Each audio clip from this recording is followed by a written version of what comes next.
So what changed? What changed? What changed is that God, who was the basis of our standard, we now have this slide to man, where man is now the basis of the standard.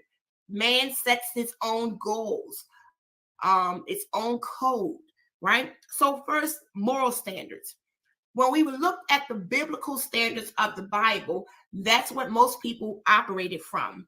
But as we see the change, it's now about my standards. Moral standards are all about a person's personal opinion, how they feel about themselves, what they want to do. And it changes. There's been a suspension of what the established moral code used to be.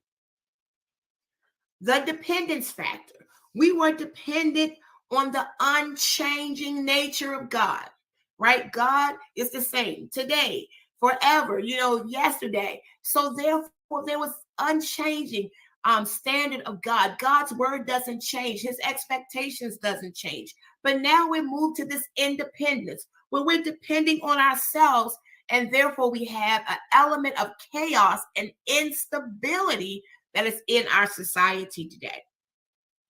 We move from one God to many gods, right? Oh, it does sort of sound like pre-Christian era, right? We go from one God to many gods, right? Where we first believed in the God of the Bible, now there are many different gods. There's gods in nature.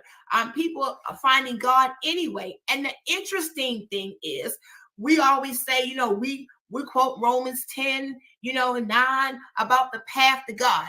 There are so many paths to God. When you go out there, people have many paths to reach God, and God is some higher being, some supreme being that they may know, they may not know, they may understand, they may not understand. And so this is sort of like the foundation that we're dealing with people today. Absolute truth has now moved to subjective truth. Everybody will agree that there's a right and wrong. But what you will find is that they're willing to accept anybody else's opinion about what's right or wrong.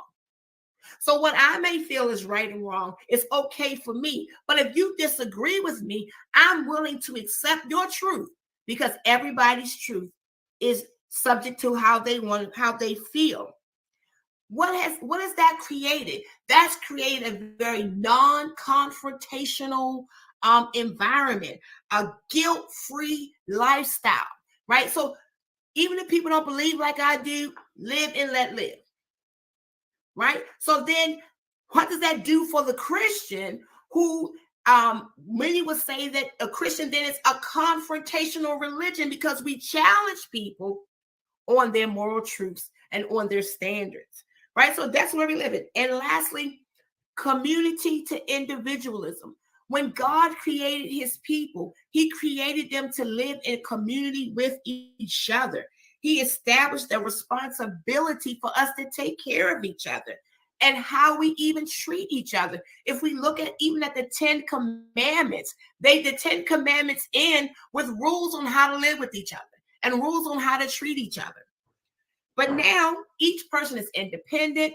Each person is responsible for their own destiny and their own accountability. And they put their own personal pleasure and fulfillment at the expense of others. So in this individualized society, then how do we as believers then teach those about the community of believers that we belong to? Next slide.